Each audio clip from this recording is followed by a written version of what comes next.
بسم اللہ الرحمن الرحیم۔ السلام علیکم اسٹوڈنٹس، اسلامیات اختیاری سیکنڈ ایئر۔ بیٹا آپ لوگوں کا جو سلیبس ہے اس میں سورۃ البقرہ کے 20 رکوع اور اسی طرح جو ہے کچھ حدیث امام نووی کی بھی شامل کی گئی ہیں، 40 کے قریب وہ حدیث ہیں، ٹھیک ہے، 40 نووی کے نام سے، اور اس کے علاوہ گرامر کا تھوڑا سا پورشن آتا ہے، اور تعارف قرآن اور تعارف حدیث ہے جس میں سے آبجیکٹیو آتی ہے۔ تو آپ لوگوں کے لیے سورۃ البقرہ کا میں جو پہلا لیکچر ہے وہ سورۃ البقرہ سے ہم لوگ سٹارٹ کرتے ہیں، 20 رکوع اس کے ہم نے ترجمہ اور تشریح کے ساتھ، اور اس میں سیاق و سباق بھی شامل ہونا چاہیے، وہ ہم لوگ پڑھیں گے، ٹھیک ہے۔ تو آئیے آج کا سبق جو ہے وہ شروع کرتے ہیں۔ سورۃ البقرہ مدنی ہے، ٹھیک ہے، اور اس کا آغاز جو ہے وہ حروف مقطعات سے ہوتا ہے۔ سب سے پہلی حروف مقطعات کیا چیز ہیں؟ الف لام میم۔ یہاں پر آپ لوگ دیکھ رہے ہیں کہ الف لام میم جو آیا ہے حروف مقطعات میں سے ہے۔ حروف مقطعات کیا چیز ہے؟ اس سلسلے میں بہت سارے مفسرین خاموش ہیں، ٹھیک ہے۔ کچھ مفسرین کہتے ہیں کہ اللہ اور اس کے رسول بہتر جانتے ہیں، کچھ جو مفسرین ہیں ان کا یہ کہنا ہے کہ یہ عربوں کا ایک رواج تھا جس کے مطابق ان کی جو زبان کے اندر یہ چیز موجود تھی، اس لیے صحابہ نے بھی اس سے دریافت نہیں کیا۔ تو اس سلسلے میں بہت سارے مختلف طرح کے ہمیں اقوال جو ہے وہ ملتے ہیں، ٹھیک ہے۔ تو بعض لوگوں کی یہ رائے ہے کہ حروف مقطعات کے اوپر زیادہ بحث نہیں کرنی چاہیے، یہ اللہ نے ہمیں قرآن پاک میں دیے تو ہمیں ایز اٹ از جو ہے وہ لے لینے چاہیے۔ تو اس کے کوئی خاص معنی جو ہے لوگوں نے الف لام میم کے بیان نہیں کیا، تو الف لام میم کے معنی کو آپ الف لام میم کے اندر ہی لے جائیں، ٹھیک ہے۔ ذالکا، یہ الکتاب، یہ کتاب، لا نہیں، ریب فیہ، جس میں کوئی شک نہیں، الف لام میم، ذالک الکتاب، یہ کتاب ہے، لا ریب فیہ، جس میں شک نہیں، ذالکا، یہ الکتاب، یہ جو الف لام ہے اس میں الف لام کو لگا کر معرف باللام اس کو ہم کہتے ہیں، ٹھیک ہے۔ کسی بھی اسم، عام اسم، جیسے کتاب ایک عام اسم ہے، ٹھیک ہے۔ اسم ہم کہتے کسے ہیں؟ اسم ہم کہتے ہیں کسی چیز، جگہ کے نام کو، جب ہم اس کے سامنے اس کے ساتھ عام چیز جس کو ہم نکرہ کہتے ہیں اس کے ساتھ الف لام لگا دیں، جس کو ہم معرف باللام کہتے ہیں، تو الف لام لگا کے ہم اس کو معرفہ یعنی خاص کر دیں گے۔ مثال کے طور پر شجرہ، درخت ہے، الف لام لگا کر ہم ایک اسپیسیفک درخت بتا دیں گے کہ فلاں درخت، الشجرہ۔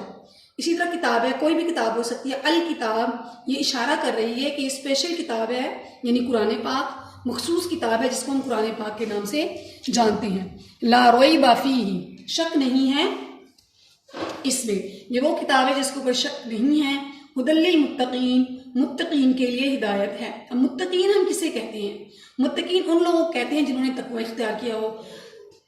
پچھلے سال آپ لوگوں نے متقین کے لغوی معنی، اس کے اصطلاحی معنی، اس کے متعلق بہت ساری آیات اور حدیث ڈیٹیل کے ساتھ آپ نے اس کا ایک ٹاپک تیار کیا تھا، ٹھیک ہے۔ وہاں کی جو آیات، جو احادیث ہیں وہ بھی آپ اس ھدی للمتقین، متقین کی وضاحت کے لیے آپ جو ہے اس کو ایک دفعہ پھر سے دیکھ لیں، ٹھیک ہے، تاکہ بہتر طریقے سے آپ اس کو کر سکیں۔ متقین ہم کہتے کسے ہیں؟ حضرت عمر رضی اللہ عنہ ابی بن کعب کے پاس گئے، ٹھیک ہے، ان سے پوچھا تقویٰ کیا ہے، تو انہوں نے کہا کہ کبھی آپ خاردار جھاڑیوں سے گزرے ہیں؟ فرمایا بارہا۔ کہا کیسے گزرتے ہیں؟ فرمایا اپنے کپڑے سمیٹ کر گزرتا ہوں۔ کہا کہ یہی تقویٰ ہے۔ تو اب یہ جو کتاب ہے جس کو ہم قرآن پاک کہتے ہیں، یہ متقین کے لیے ہدایت ہے۔ اس کا ایک ایک لفظ، اس کا ایک ایک حرف، وہ لوگ جو تقویٰ اختیار کرتے ہیں، جو اللہ سے ڈرتے ہیں، اس کے لیے ہدایت ہے۔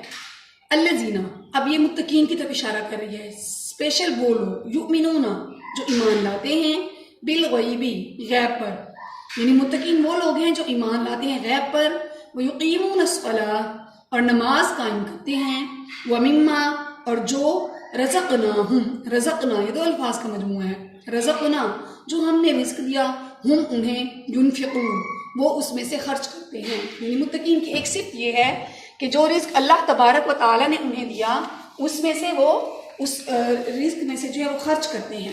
تو یہ متقین کی ایک صفت ہے۔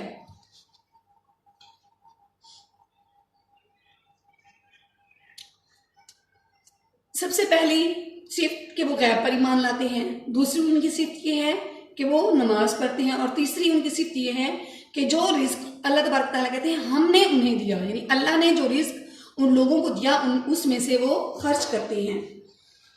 اب غیب کے اوپر ایمان لانا یعنی آمنت باللہ وملائکتہ وکتبہ ورسلہ والیوم الآخر والقدر خیرہ وشرہ من اللہ تعالی والبعث بعد الموت، جو ہم لوگ صرف ایمان مفصل کے اندر، صرف ایمان مجمل کے اندر پڑھتے ہیں کہ جو جو چیزیں ہیں ہم نے قیامت نہیں دیکھی ہم اس کے اوپر ایمان لے آئے، ہم نے اللہ تبارک و تعالیٰ کو نہیں دیکھا ہم کہتے ہیں کہ وہ وحدہ لا شریک ہے، ٹھیک ہے۔ اسی طرح ہم نے انبیاء آپ صلی اللہ علیہ وسلم سے، ہم نے تو خیر آپ صلی اللہ علیہ وسلم کو بھی نہیں دیکھا، لیکن جو اس وقت لوگ موجود تھے انہوں نے آپ صلی اللہ علیہ وسلم سے پہلے آنے والے نبیوں کو نہیں دیکھا، فرشتوں کو ہم نے نہیں دیکھا ہوا۔ اسی طرح جنت، جہنم، دوزخ، موت کے بعد کیا ہونا ہے، عالم برزخ میں جو کچھ ہے وہ کچھ بھی ہم نے نہیں دیکھا ہوا، لیکن ہم اس چیز کو پر ایمان لائے۔ تو یہ اس چیز کا ثبوت ہے کہ گویا یہی صفت ہے متقین کی کہ وہ غیب کے اوپر، ہر طرح کے غیب کے اوپر جو اس کتاب کے اندر، کیونکہ متقین کے لیے ہدایت ہے، اس کتاب کے اندر جو جو حرف آ گیا وہ اس حرف کے اوپر بغیر شش و پنج کے، بغیر سوچے سمجھے ایمان لے آتے ہیں۔ سیکنڈ صفت ہے وَيُقِيمُونَ الصَّلَاةَ، وہ نماز کو قائم کرتے ہیں، اور بہت ساری احادیث بھی میں ملتی ہیں، فرمایا نماز دین کا ستون ہے، ٹھیک ہے۔ اسی طرح نماز جو ہے جہنمیوں اور جنتیوں کے درمیان حد فاصل ہے، یعنی پتہ چلے گا کون جنتی ہے اور کون جہنمی ہے۔ تو ہم دیکھیں گے کہ جو نماز نہیں پڑھتا اس کا مطلب یہ ہے کہ اس کا ایمان کمزور ہے۔ اسی طرح قرآن پاک میں آیات ملتی ہیں کہ جب جہنمیوں سے پوچھا جائے گا، ٹھیک ہے، کہ وہ جہنم میں کیوں گئے، قالوا، وہ کہیں گے لم نک من المصلین، ہم نماز نہیں پڑھتے تھے، ولم نک نطعم المسکین، ہم مساکین کو کھانا نہیں کھلاتے تھے، وَكُنَّا نَخُوضُ مَعَ الْخَائِضِينَ، تو یہ جو لوگ ہوں گے وہ اپنی اس غلطی کا اعتراف کریں گے۔ اسی طرح ایک اور موقع پر فرمایا إِنَّ الصَّلَاةَ تَنْهَىٰ عَنِ الْفَحْشَاءِ وَالْمُنكَرِ، بے شک نماز جو ہے وہ ہمیں بے حیائی اور برے کاموں سے روکتی ہے۔ نماز کے اور بہت سارے فوائد ہیں، طبی لحاظ سے دیکھے جائیں، اس کو ویسے سوشلی لحاظ سے دیکھا جائے، اس کو باطنی لحاظ سے دیکھا جائے تو نماز کے ہمیں بہت سارے فوائد ملتے ہیں۔ وَمِمَّا، اور جو رزقناہم، رزق ہم نے دیا، رزقنا، یہاں نا جو ہے یہ جب جمع متکلم کا صیغہ ہے۔ اللہ تبارک و تعالیٰ نے جہاں جہاں قرآن پاک کے اندر ہمیں آیات اللہ تبارک و تعالیٰ نے اپنی بات کی تو وہاں پر انہوں نے جمع جو ہے متکلم کا صیغوں کو استعمال کیا۔ رزقنا، رزق دیا، ہم ينفقون، وہ اس میں سے خرچ کرتے ہیں۔ مومنین کی ایک اور صفت ہے کہ وہ اپنے مال میں سے انفاق کرتے ہیں، یعنی وہ جو ہے بہت زیادہ کنجوس اور بخیل نہیں ہوتے بلکہ اپنے مال میں سے خرچ کرنے والے ہوتے ہیں۔ تو اللہ تبارک و تعالیٰ نے فی سبیل اللہ انفاق کے لیے بہت زیادہ جو اس کی ہمیں بہت سارے مقامات پر اس کی بہت ساری آیات جو ہیں وہ ملتی ہیں جس میں بتایا گیا کہ انفاق فی سبیل اللہ کرنا چاہیے، ٹھیک ہے۔ وفی اموالہم، قرآن پاک کی آیت ہے، وفی اموالہم حق معلوم، ان کے اندر معلوم حق ہے، للسائل والمحروم، سائلین اور محرومین کا حق، تو ہمیں ان سائلوں کو ان کا حق دینا ہے۔ علامہ اقبال کا ہے ایک شعر، چیت قرآن خواجرا پیغام مرگ، چیت قرآن خواجرا پیغام مرگ، دستگیر بندائے بے ساز و بر، ہیچ از خیر بندائے زرکش و محب، لن تنالوا البر حتی تنفقوا۔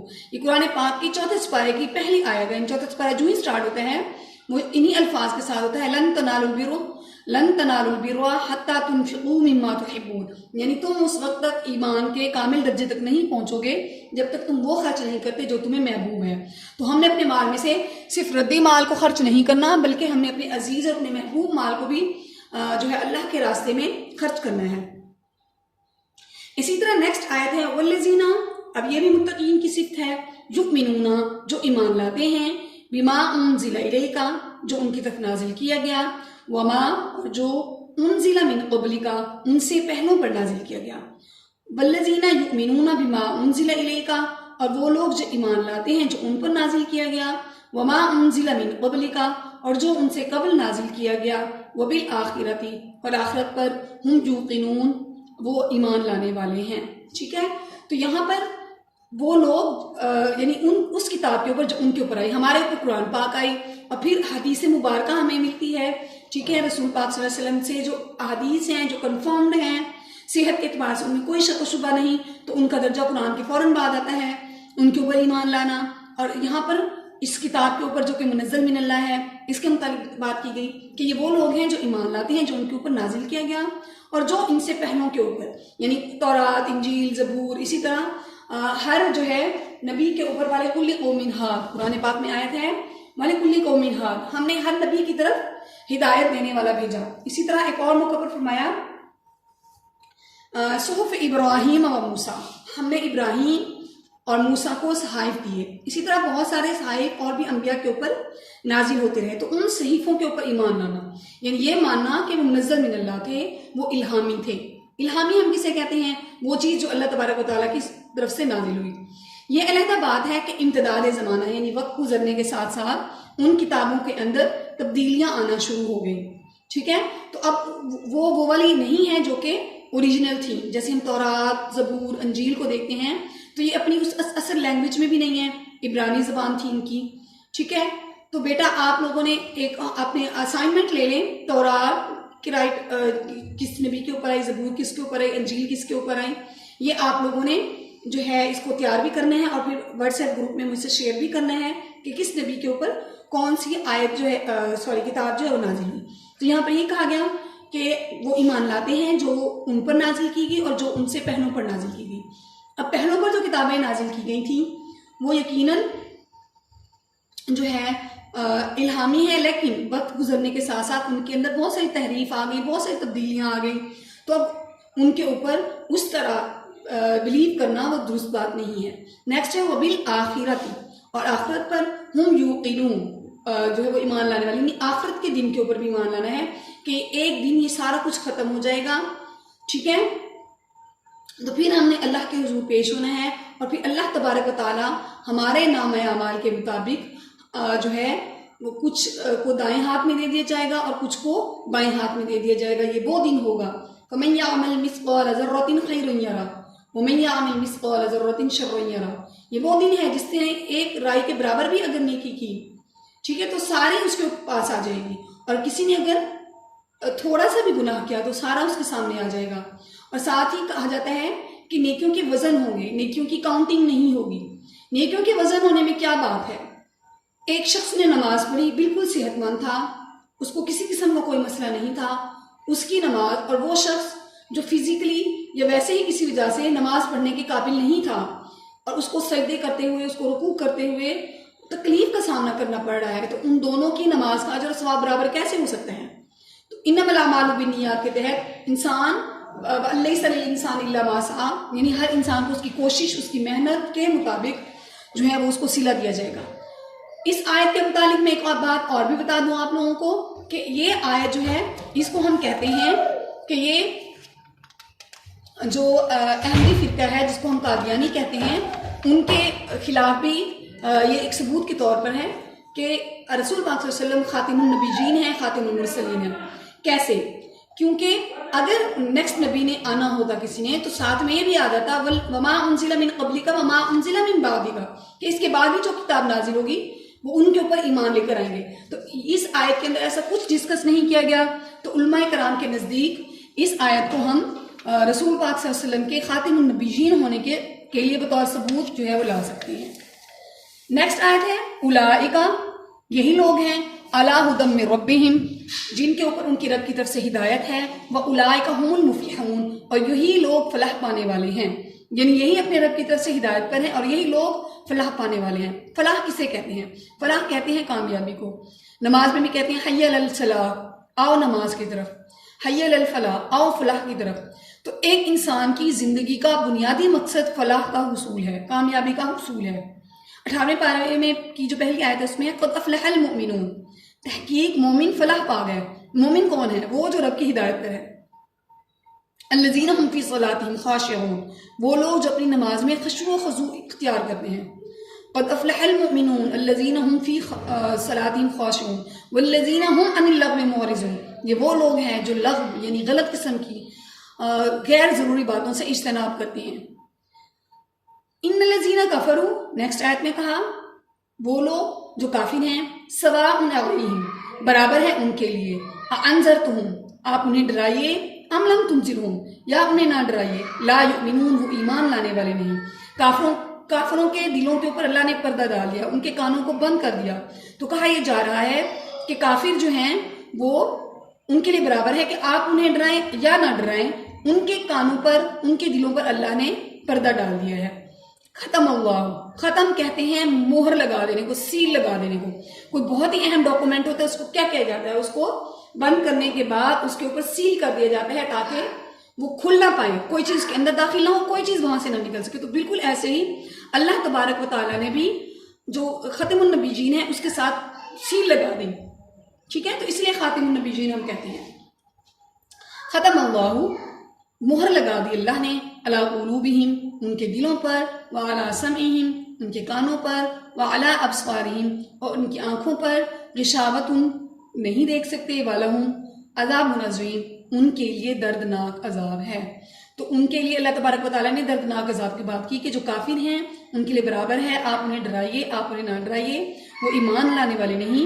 اللہ نے ان کے دلوں پر، ان کے کانوں پر، ان کی آنکھوں کے اوپر پردہ ڈال دیا. وَعَلَىٰ أَبْصَارِهِمْ غِشَاوَةٌ، ان کی آنکھوں کے اوپر پردہ ہے. وَلَهُمْ عَذَابٌ عَظِيمٌ، اور وہ دردناک عذاب جو ہے ان کے لیے تیار ہے. آپ یہاں پر اس آیت کی خوبصورتی کو دیکھیے، دل کو سیل کر دیا، کانوں کو بھی، اور آنکھوں کے آگے اگر ہم پردہ ڈال دیں تو پردے کے بعد انسان کچھ نہیں دیکھ سکتا. اس لیے بصارت کے سامنے پردے کی بات کر دی.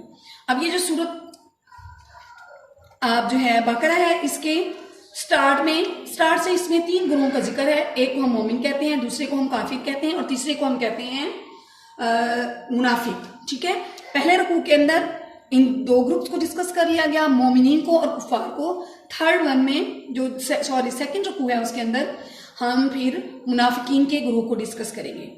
پیپر پیٹرن کے حساب سے آپ نے کمپلیٹ اس آیت کا ترجمہ کرنا ہے، اس کی تشریح کرنی ہے. عربک اس کی آپ کو بہت اچھی طرح پراپر ورڈنگ کے ساتھ تیار ہونی چاہیے. ٹھیک ہے، زبر زیر اعراب کے اندر کسی قسم کی غلطی نہیں ہونی چاہیے.